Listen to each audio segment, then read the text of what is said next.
Assalamu alaikum, I'm Aisha and you're watching Samaa News. Here are today's headlines.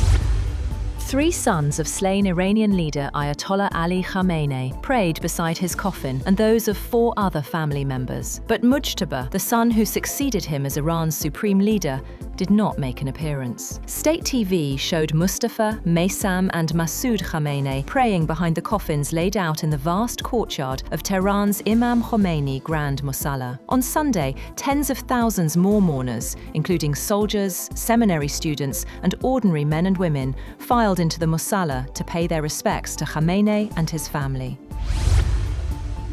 Funeral prayers for Iran's late supreme leader Ayatollah Ali Khamenei were held in Tehran on Sunday, with massive crowds gathering as the country entered its second day of nationwide mourning. The prayers, held at the Imam Khomeini Grand Musalla, were also offered for 4 members of Khamenei's family, killed alongside him. Iranian President Masoud Pezeshkian, Parliament Speaker Mohammad Bakir Kalibaf, Foreign Minister Abbas Araghchi, and other senior officials attended the ceremony. Iran has declared a public holiday as mourners continue to arrive from across the country. Funeral processions will continue in Tehran and Qom before Khamenei is scheduled to be buried in Mashhad later this week. Heavy security has been deployed around all major funeral venues.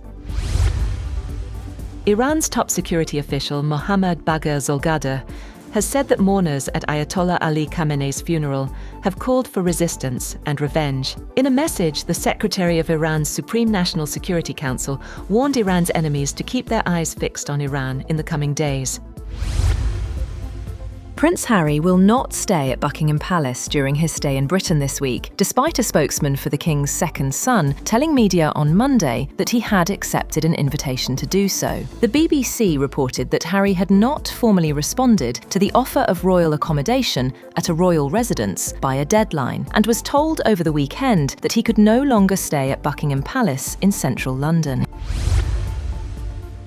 China's military has test-fired a missile from a nuclear submarine into the Pacific, drawing criticism and concerns from Japan, Australia, and New Zealand. State media reported that a nuclear submarine of the People's Liberation Army Navy launched the missile, carrying a dummy warhead toward international waters in the Pacific. The missile landed in designated waters, it added, without giving further details of the location. Xinhua described the launch as a routine arrangement of China's annual military training and said it was not directed against any specific country or target.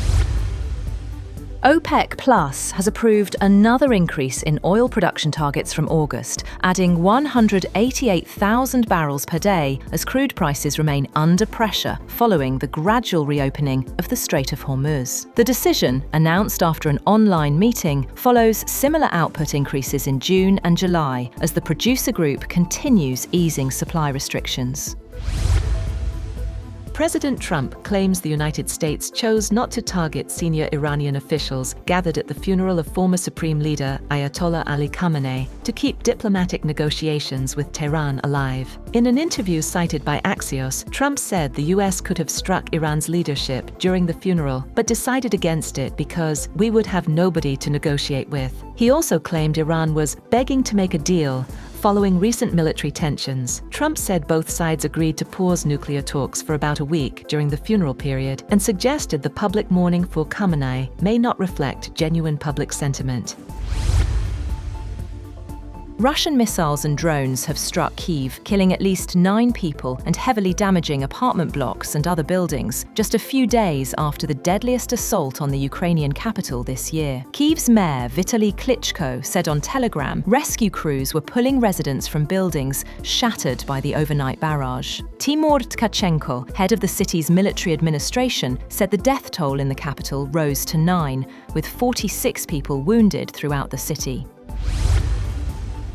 The United States World Cup campaign has taken an extraordinary turn when FIFA made the unprecedented decision to suspend Folarin Balogun's automatic red card ban, clearing the striker to face Belgium in Monday's last 16 clash after US President Donald Trump personally urged FIFA President Gianni Infantino to review the case. The move thrust FIFA's disciplinary process into the global spotlight, prompted an angry response from Belgium, and ensured that one of this tournament's biggest talking points would centre on the relationship between football's governing body and political power.